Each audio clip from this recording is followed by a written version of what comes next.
Welcome to the AfterMeth Podcast. This is your host, Dr. Dallas Bragg, a former crystal meth addict, now sobriety coach. Join me on my mission to increase awareness around the epidemic of crystal meth among the gay male population and create a repository of resources for current and past addicts as well as and especially for their loved ones. This is the AfterMeth. Trigger warning. This podcast will contain discussions pertaining to drug and alcohol misuse. If you feel triggered to use or relapse, please call SAMHSA's national hotline at 1-800-662-HELP. Also, if you are new in your sobriety journey and you feel like you could be triggered by discussions around drug, alcohol, and sex misuse, please do not listen to this podcast. All right, now on with the show. Okay. All right, everybody. Welcome back to the AfterMeth Podcast. This is a bonus episode. It's a series I'm doing of testimonials of men who have gone through my coaching program, Recovery Alchemy. Recovery Alchemy actually became the name of the program after you started, Alex. You didn't even know it was called that probably, but you went through it. Yeah. So anyway, I just wanted to offer testimonials. Obviously, I want to get the word out about what I do in my coaching, but also I wanted to show you listeners that, real men from living real lives from around the world are actually getting sober from crystal meth and living beautiful lives. And this one is no exception. So I am very proud, and hopefully I won't get emotional because I have always felt, you try to have this coach-client relationship and you try to not get personally involved with people, but I'm sorry, I just can't not do that. And guess what? That's why I'm not a therapist, because I don't have to have, I can say and do certain things that I wouldn't normally be able to if I was a professional. So anyway, I have a personal connection with Alex, and I'm just so proud of him and what he's been able to accomplish in a very short time. So with that being said, Alex, would you like to introduce yourself to us? Yeah, sure. Obviously my name's Alex. I'm from a place called Birmingham in England. And Birmingham, you said. Birmingham, yeah. Right in the middle of England. Yeah. Okay. I need to learn more about the geography of that area because I have so many clients in and around London, but I hear Birmingham actually mentioned quite a bit from other people, dude. Yeah. It's the second city. Okay. It's England, yeah. Nice. Okay. Well, Alex, let's start out maybe, and again, you can share as much or as little as you feel comfortable doing. It's a topic that's sensitive.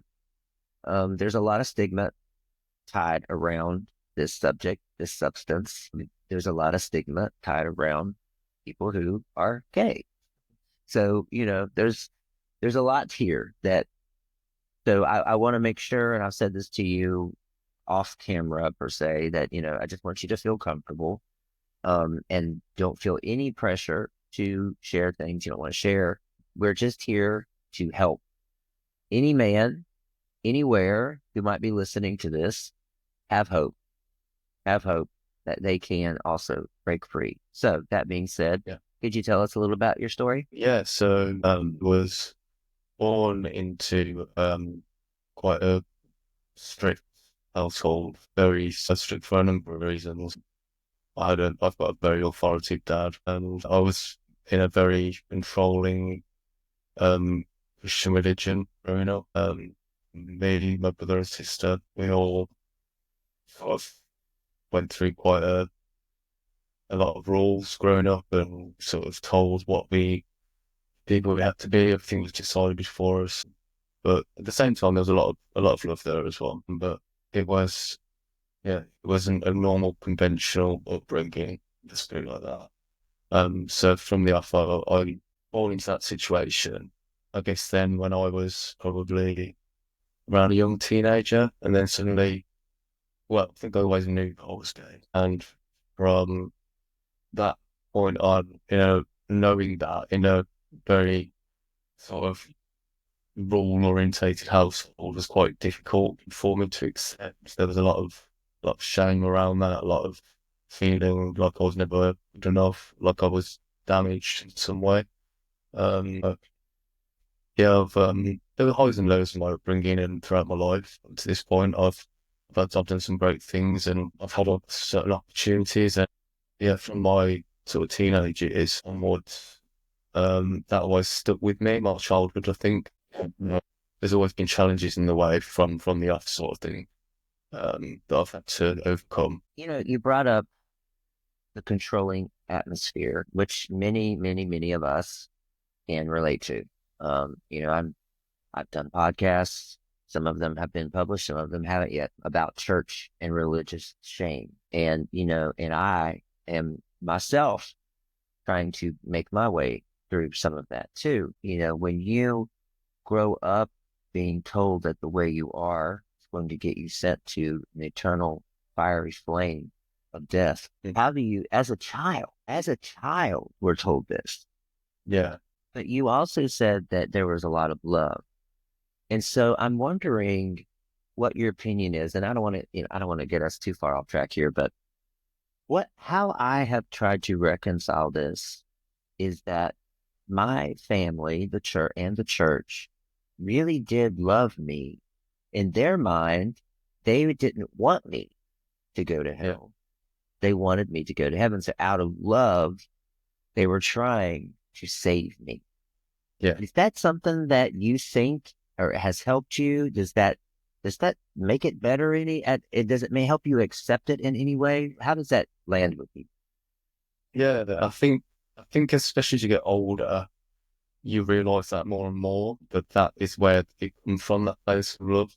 But I think it's difficult to work that out at first, because all you can see is the concern and the fear of this person that you are. And it's almost like, because our family have got their conditioned mind of what they think is right and what you should be doing, it doesn't work out well. It leads to lots of feelings that you wish you didn't have, and it has so many effects on your mind and the way that you think and feel about yourself. And I think that it's also very difficult to get your head around the fact that even though they have your best interests at heart from a religious point of view, it still doesn't agree with you. And it's almost like you're at war in your mind, because that tells you even more that you should not be gay. It's like, this is my family, they care about me, and this is, it's like it tears you apart in a way. It's a good way to put it.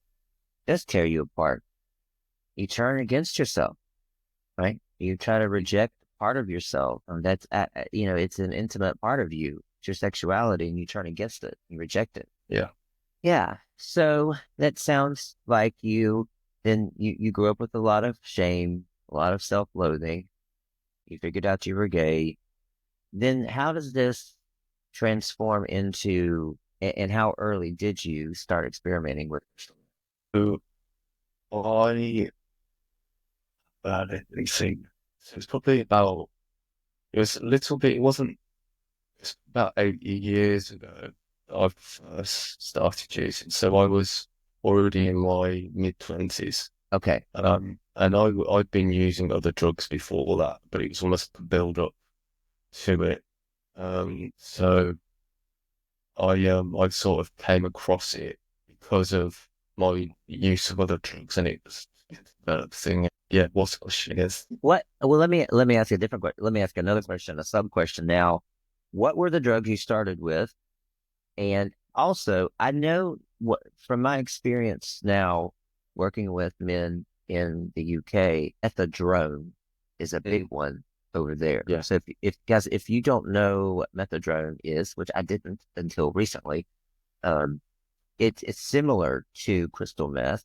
It's just not as potent. It doesn't keep you awake as long, but has a lot of the similar effects. And I'm not saying methadrone. Yeah. Methadone. Right. Anyway, that I don't see that or hear it very often, if at all, here in the States. So anyway, what drugs did you begin with here? Well, That one. That one. Okay. yeah, that one, Okay. yeah. Okay. Can you tell us about it a little bit if you don't mind? No. It absolutely stinks. Horrible. Literally, Sorry. it literally stinks. Yeah, yeah. A lot of people say that it smells like a cat wig. Um, Yeah, it like I say, it's very similar to meth in the sense that it gets very high and can get you very horny. With the long, it's like the watered down version. That's how I describe it. I started using that. The people that I mixed with when I went to first started going to parties and stuff like that. That was the drug I was introduced to. That I then started using, and I used that actually for a few years. That was actually what I took quite a few years, 3 or 4 years before I had ever tried meth. okay.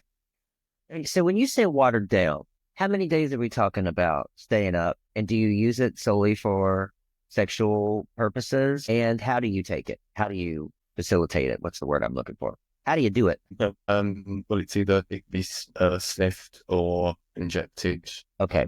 Say, okay. Yeah. Not smoked, I guess. Yeah. Okay. Yeah. The other question you asked was, yeah, it's how long you stay up. I mean, the most I did was 3 days, but that was extreme. Okay. It's usually not that long. I mean, compared to meth and the amount of time you can stay up on that, it's nothing compared to that. Yeah. But it probably stays when you stay high on it. You can have, say, a line of it, and you can stay high for. You have to keep taking it every half an hour. It's not like you have to keep it stopped up. It's a lot more sort of. It's more instant, but you're gonna keep it top. Keep it in your system, and you can quite easily stop taking it compared to meth as well. It's kind of like a hybrid of meth and coke, sounds like. Yeah, that's a really good way of putting it. Yeah. Yep. Okay. So you're using methedrone, and what I see in the UK a lot is that methedrone helps a lot of guys just be a weekend warrior because you can do it, like you're saying, doing your lines or whatever on Friday night. By Sunday, you can be coming down off of it enough to get to work on Monday.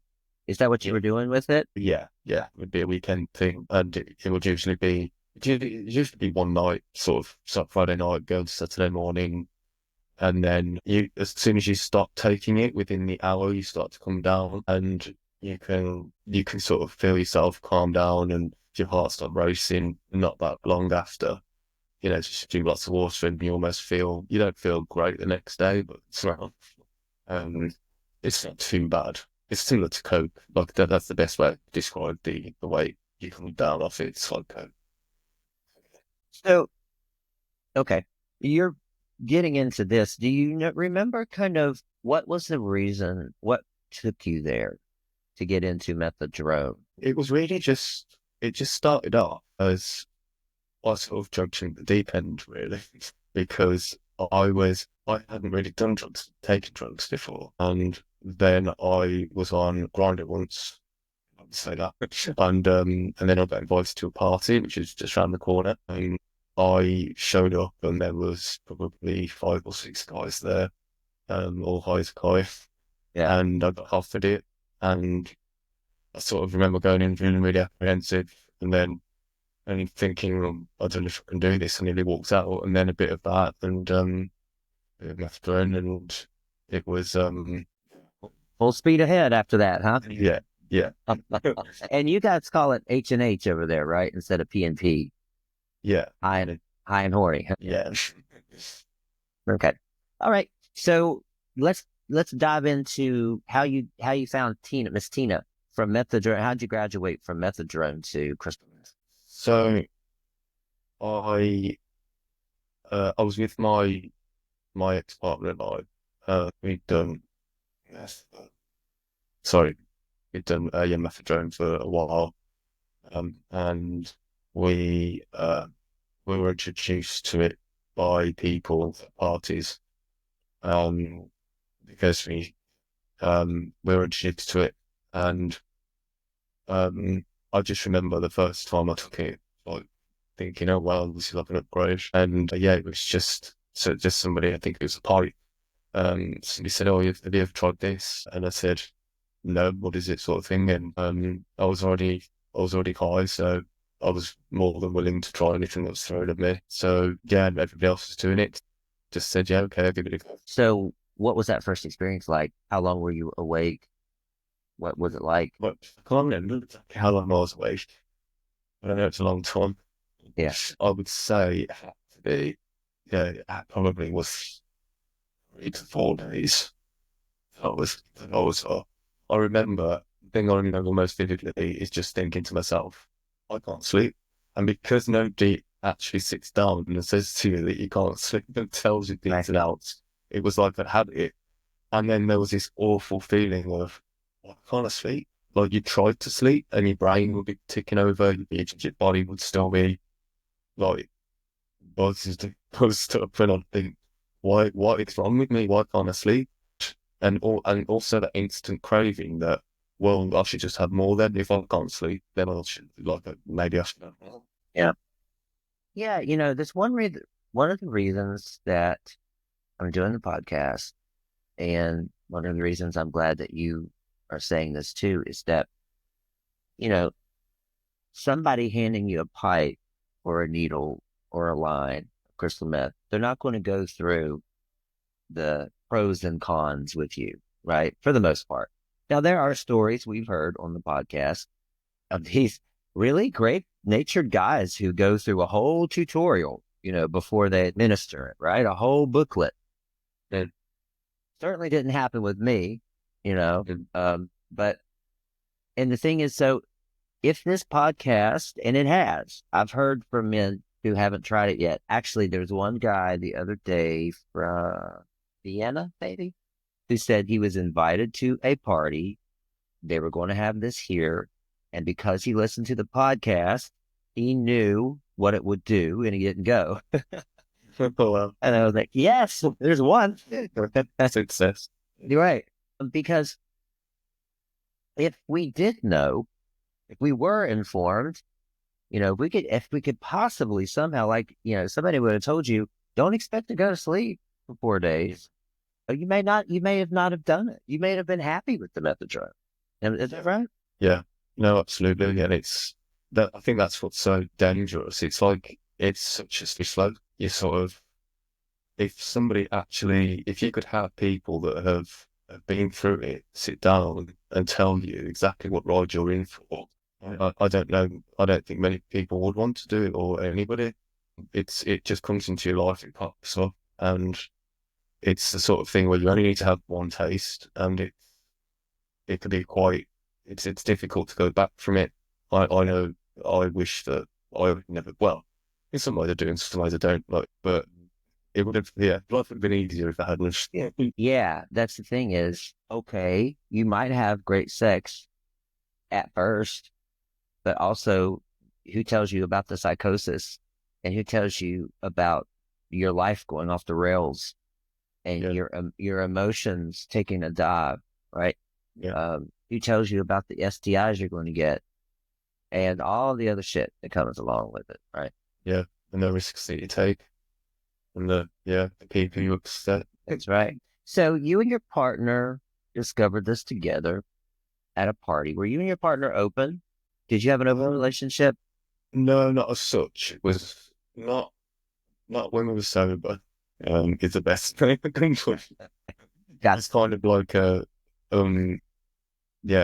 was a dynamic that we'd created. Yeah. So it was like we lived a normal life. We both worked, and then we'd the weekend go a bit crazy, and it's when we'd let our guard down when we were high that we'd sort of introduce, I guess, more exciting aspects of us. Sure. Yeah. Yeah. And that's common. That's very common, especially in UK. Seems like.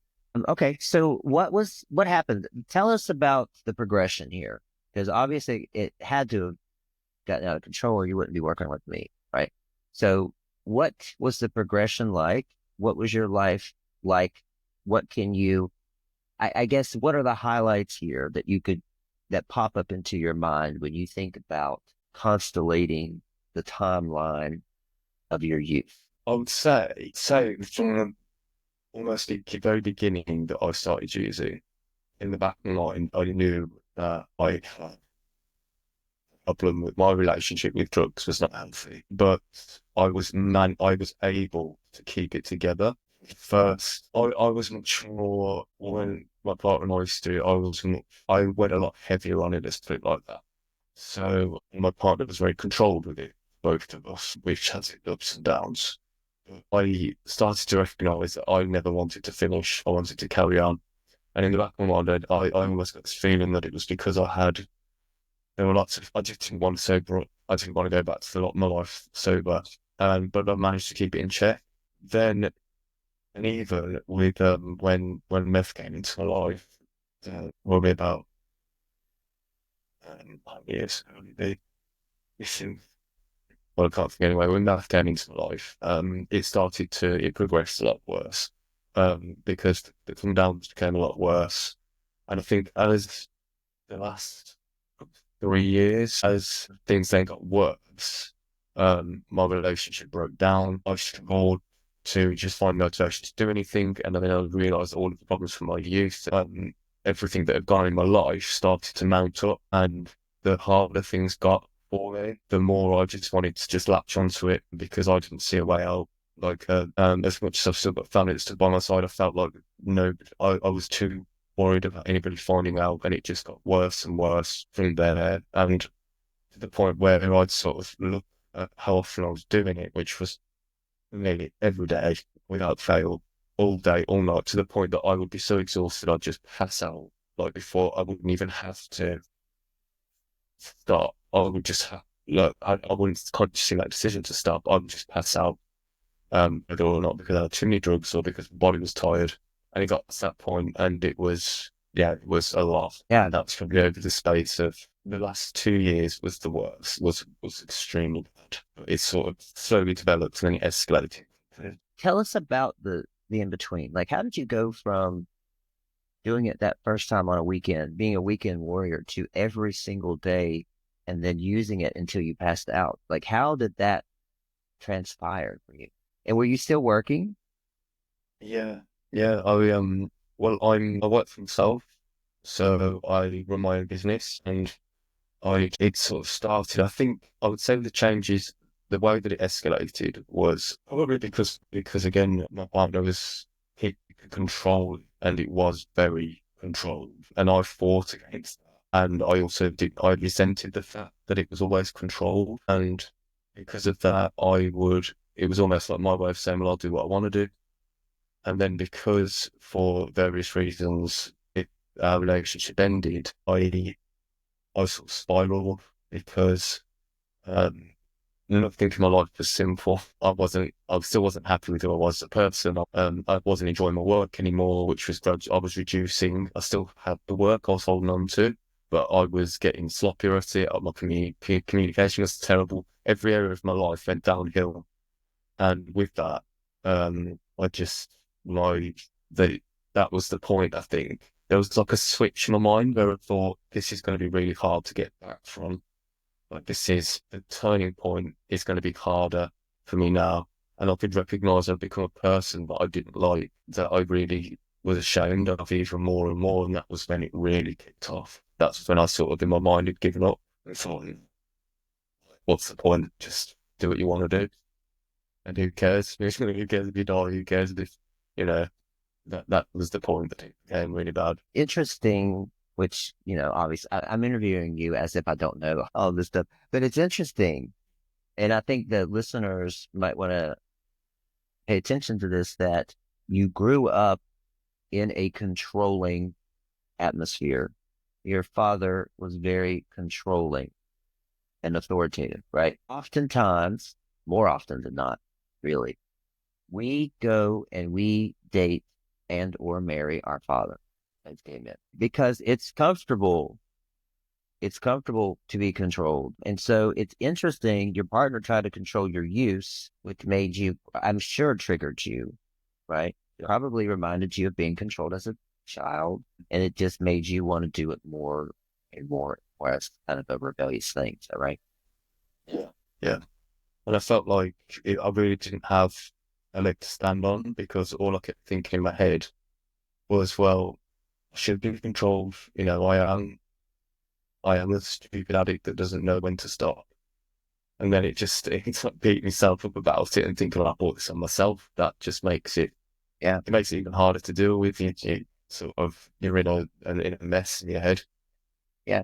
So you, as a child, as a boy, you grow up rejecting that you're gay, right? And then now you're rejecting parts of yourself that you're ashamed of in terms of being an addict.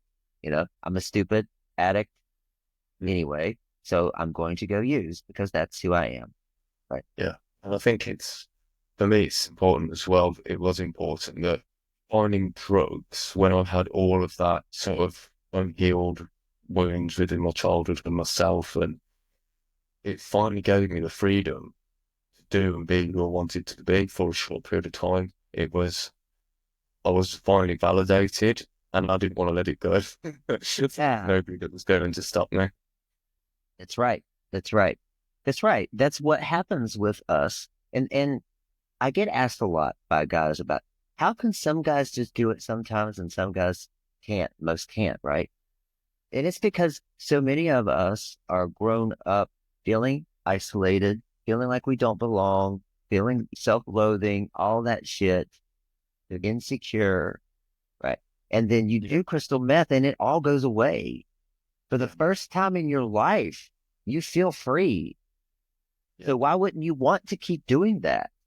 Yeah, exactly. Is that right? Yeah, definitely. And it's it's a double whammy as well, because I think people that can take it or leave it, some of them I think are lying. Yeah, no, yeah.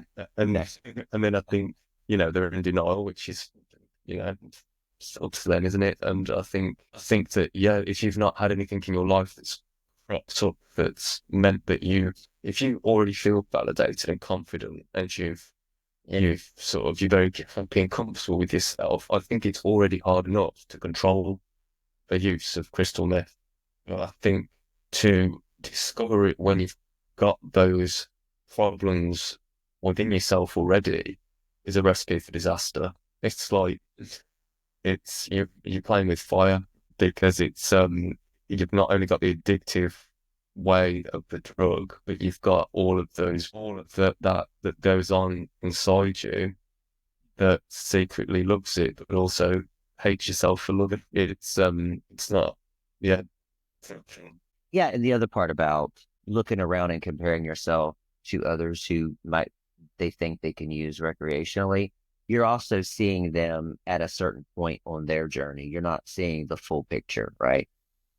Yeah, that's true. Yeah. And there's a lot of things that aren't said as well, I think. I mean, I think I was quite an open book with my feelings, and I could get quite emotional. But I think some people are just really good at hiding how they actually feel. Like I'd speak to a lot of people that say I don't get come downs from it. I used to think, like, you wake up the next day feeling as bright as a daisy. I don't think. Yeah. Well, you're using the wrong shit then. Yeah, it's not good enough.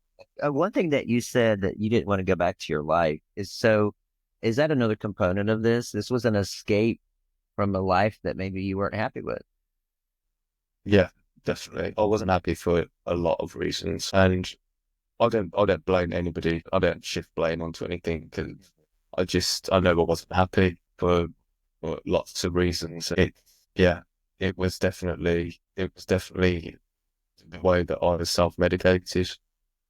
I think a lot of people do. Okay. So we're going along here in your story. Was there a rock bottom, or what was the catalyst for you to choose to say to yourself, I'm ready to stop? For me, it was a gradual process. It was almost like a winding down.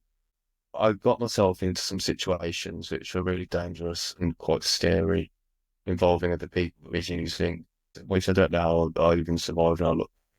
And then I look at I ended up in hospital several times, and was sort of unconscious for over a day the one time, and I was really ill, and all of those little things, I was building up this picture. This is what my life is going to become.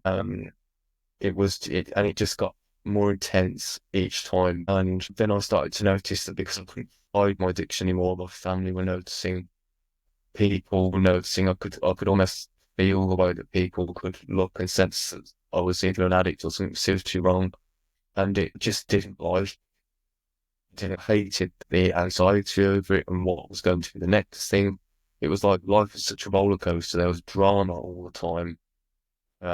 Always having to watch your back, always worrying about everything, getting in your own head. And it was all of that that suddenly made me think, like, I reached a point and thought, if I don't stop, I'm going to be dead soon. I know for a fact I'm going to, like, I mean, it's either something really serious is going to happen that involves the police or somebody else, or I'm going to end up dead. Seeing how quickly things have changed in my life, it got worse and worse. So at that point, something in my head each time was saying, you need to stop this, you need to stop this, you need to get.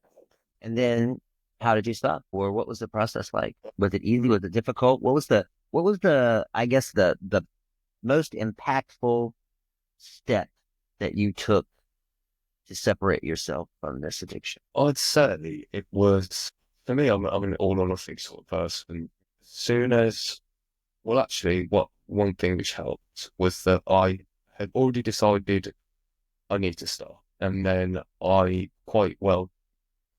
well timed for me, I then had a family trip to Australia for 6 weeks, which meant that I couldn't use while I was there. Um, always want to. And because of that, I thought to myself, well, I'm going to go all that time without doing it. And I thought this would be a perfect time to stop now. And from that point on, I decided in my mind, no, enough is enough. And it was really, really difficult decision. Even a couple of days up until I went, I was still going to parties, meeting people, taking it as much as I could. I've been planning feeling terrible, but it was a good, just, I mean, that's a complete stop. It's good for me, good for me. 6 weeks in Australia, and then you came back. I will say probably one of the top five biggest triggers, maybe top three that I see is when someone returns from a holiday, returns from a trip or a vacation, and there's something about getting back. I guess it's because you've deprived yourself. You're getting back into your old environment. I don't know what it is, but when people get back from a trip, they go, you know, balls to the wall with it. So how did you react coming back after 6 weeks? I did exactly that. And the whole trip, I said to myself, no, you've been so good. I don't think I did it once after I got back. It was almost like a final hurrah. Okay. It's everything there is such in your head, you sort of say, it's going to be my last. And yeah, I got back and I did it pretty much almost instantly. Like I said, it was a gradual process of I'd already in my head decided I didn't want to. I didn't want to carry on with it. I just viewed it as a blip. And I think it wasn't too hard on myself about it either, because I thought to myself, well, it might, it's going to happen. It might happen. And if it does, then there's no point feeling that guilt. It's just going to make it worse. I'd already been through enough of that. Right. That's right. Yeah. There's a lot of there's a lot of philosophy that you have adopted even before we met that I found to be very healthy, and that's one of them. Is not lying to yourself and saying, I'm never using again. And I have a lot of guys who are afraid to say that because they feel like it's giving them permission to use, but it's not. It's being honest with yourself. And honesty is something that we haven't done. We haven't practiced in addiction, right? So Yeah. leaving that open to say, I don't want to use again, but it could happen. And that really does alleviate a lot of the shame and guilt that could come from a relapse. So, Yeah. Yeah, definitely. I think it's like a lot of things in life. If you in your head believe that you can't have something, it makes you want it even more. So I think whatever it is in life, I think especially with that, yeah. yeah, it's all of the guilt and shame is what usually starts that addiction in the first place. So that is an attitude adjustment. I think is something which is really important as well with it. Okay. So you went on your trip, you used once, but you knew you were done in your heart. And so then what were your next steps in terms of were you searching for a recovery coach? How did you stumble upon me, and why were you thinking it might be helpful? for your next step of recovery? I knew I'd been sober for a little while, but I was teetering on the edge in the sense that I knew that I wasn't still that far off from being tempted and just deciding to stop and give up. And then I was flicking through TikTok and I hadn't even really considered, I think, because these things can pick up your conversations. And I also talked to somebody about it, and I usually popped up. She popped up on my screen. Don't do that. Yeah. And I was like, oh, here's the guy I need. And then messages straight away. Yeah. Yeah. Yeah. I remember when we had our call that you expressed your biggest concern was that life was so old for you. You know, you've been away from the substance for a while, but your emotions were still in the gutter. Everything seemed droll and just bad and laborious. Life just seemed like you were trudging through. I remember that specifically. Is that how you lived your life most of the time? Yeah. It was really just a case of just getting through it, just getting bored. And that is funny now look back. It was the most difficult time to get through because it felt like you've lost so much and then you're just sober with it. And for me, is why I knew that I just needed to find a coach like you, because I thought if this carries on, if I don't get the support I need of somebody who understands and can guide me through this, then I don't know how I'm gonna get through this. I decided I definitely didn't want to do it, but the thought of doing it alone was just terrifying. And people around you are supportive as some people can be. It's not, they can't always give you what you need emotionally and support you and understand as well, like you do.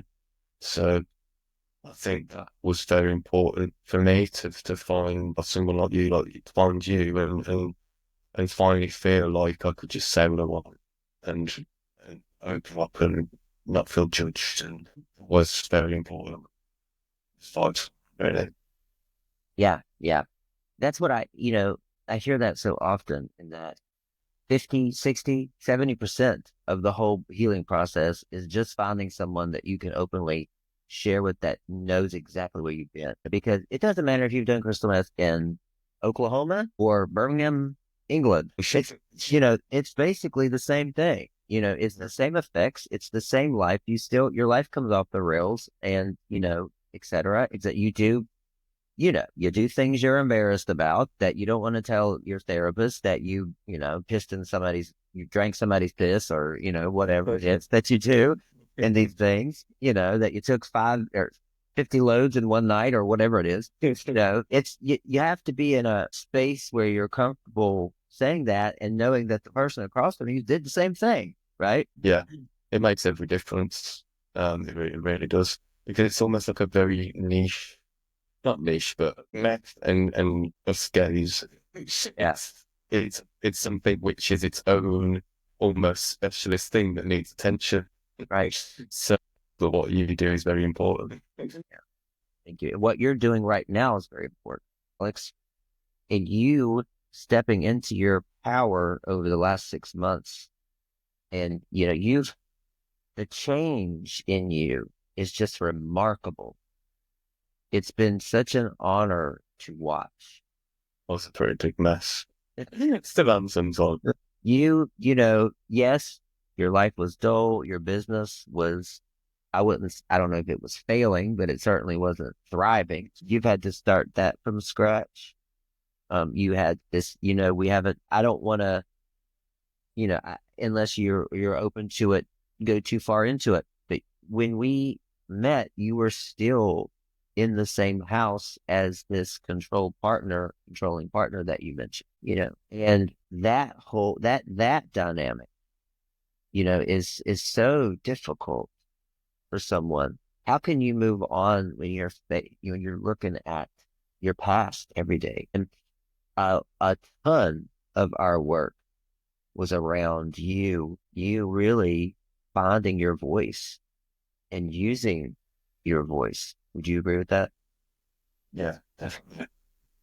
Yeah, and I think that's what I'm talking with you about things. It's really like you don't always, when you're in a situation that you are a part of, you can't see everything clearly.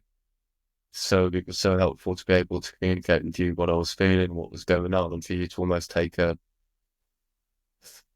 that back approach where you can see, and hear, and then be able to be able to give advice and help and listen with that, because you can't do that with family and friends. It's usually everybody's emotionally tied, and it's sometimes difficult. So to have an outside party that can be a shoulder to cry on and offer support is really nice. Yeah. Yeah. Yes. I try to be as objective and unbiased as possible, but also there's some times when we had to be real, right? And I had to say, this partner is your dad, right? Just to show you patterns. And as you are beginning to get yourself back out there, which you're very, I have to say you're very smart and wise about your approach in terms of you didn't jump back into the dating field.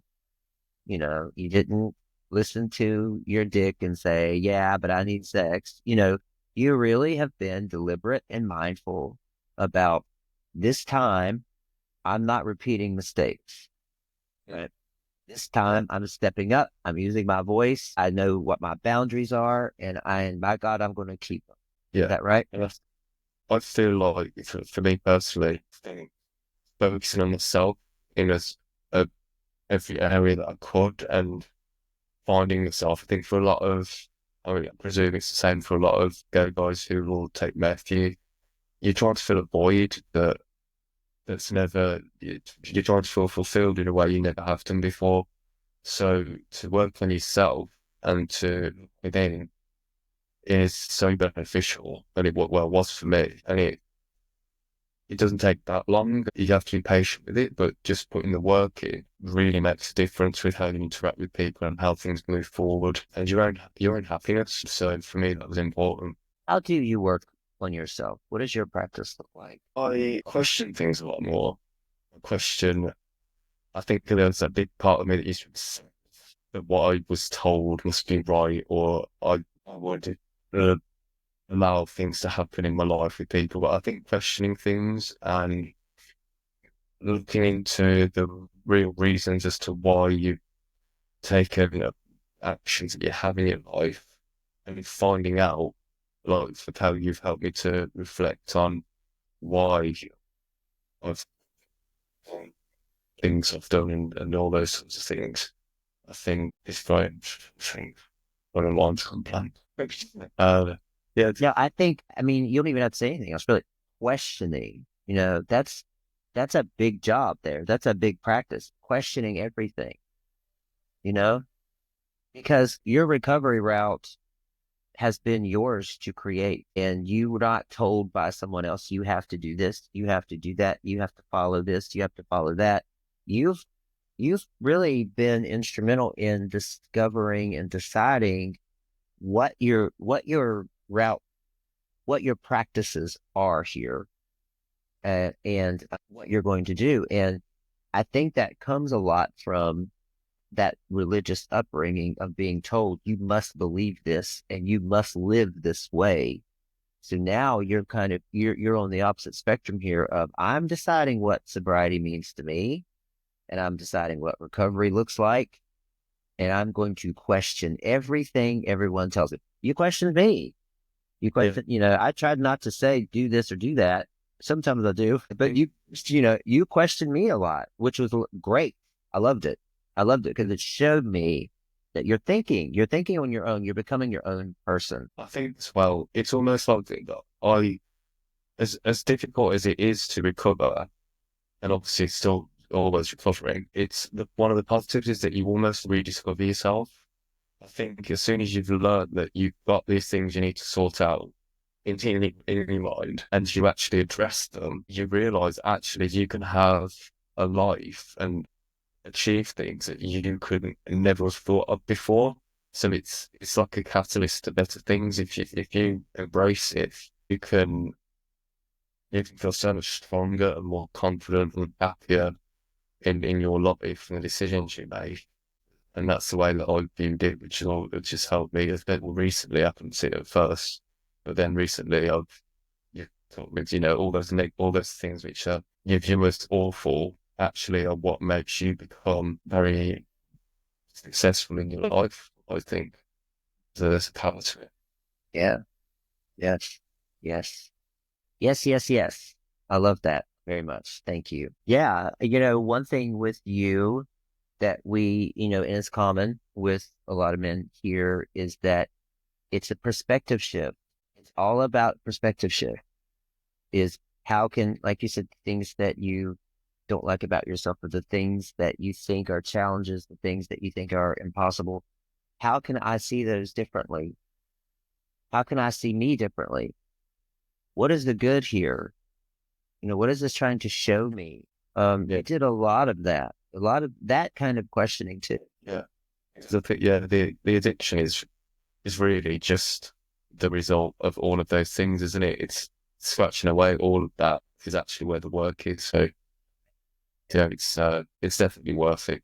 And the rest, when I started with you 6 months ago, I'd have said, like, I just couldn't have seen it. I just couldn't see it. I didn't see that, but then it gets so much better. Yeah, and I remember some days it took breaking down every little situation, like a smart ass woman in your job, with your business, a smart ass customer woman. And that situation would derail you, right? For the whole day, the spiral that happened, it would go into, I hate my job. I hate my life. I'm a failure, from just one smart ass bitch, and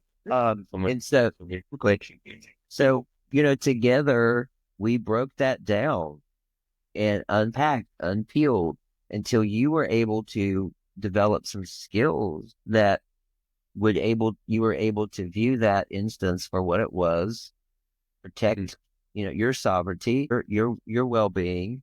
You didn't let those things affect you anymore. And what that did was open so much space for you to work on yourself, to be happy, to see the world in a different way, to build your business, to build your life. Yeah.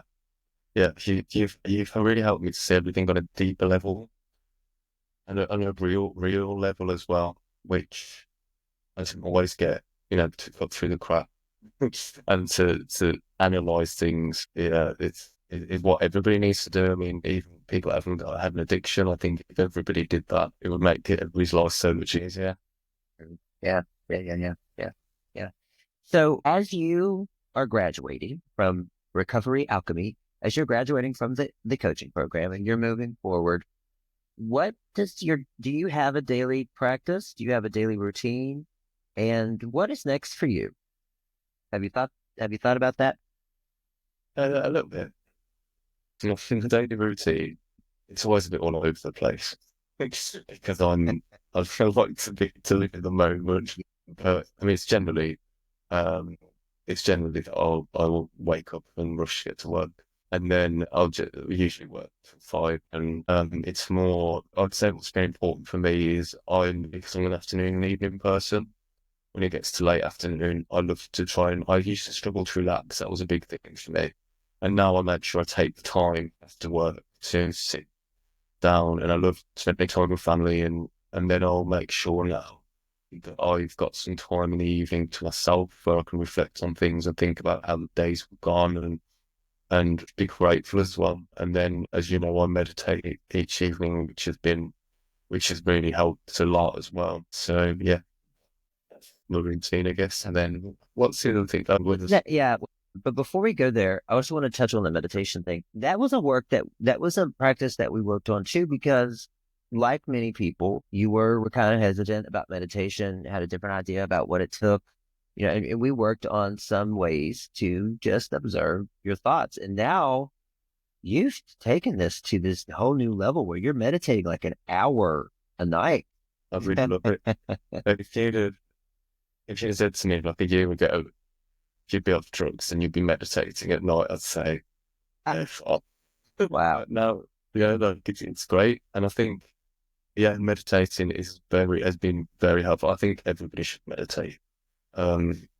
because it's, especially if you've got a very fast-paced mind or you've got a lot of anxiety or a lot of worries, it's a really good way to just relax and be and feel at one with everything. And it's really helping to slow down in a lot of ways. Help with my sleep as well, because I think that sleep is something that suffers as well, especially if you're recovering from meth. Your sleep patterns struggle, so to do that's great. Good. Okay, so what's next for you? What's the next chapter of Alex's life like? I don't know. Everybody plans. We know what it doesn't consist of, right? Sorry. We know what it doesn't consist of. Yeah. Crystal meth. Yeah. We can start there. Yeah. No, so that's what that life's behind me now. I'm at a point where I'm ready to embrace new things. And it feels like I'm finishing at the perfect time, because I'm ready to embrace new things, but I don't know what's in of really. And I'm trying not to force it too much and put pressure on myself. So. Right. That's right. That's right. Yeah, exactly. You've really, like I said, you've been deliberate and intentional about each step you've taken. And at times I felt impatient, but you knew what you were doing all along. You knew, you were going to do it when you felt ready to do it, and it was exactly the right thing to do. And you are trying new things. You're making new friends, and I'm just really excited and thrilled to watch what's next for you. And of course, we'll stay in touch. Of course, we'll stay in touch. We don't end things now. Yeah, turn for life. But again, like I couldn't have done it without, it's been amazing seeing the program that we've been through, and I know I couldn't have done it without you. So thank you. Well, thank you, but you could have. You did it. You did the work. But I appreciate it. It was an honor to help and to facilitate this for you.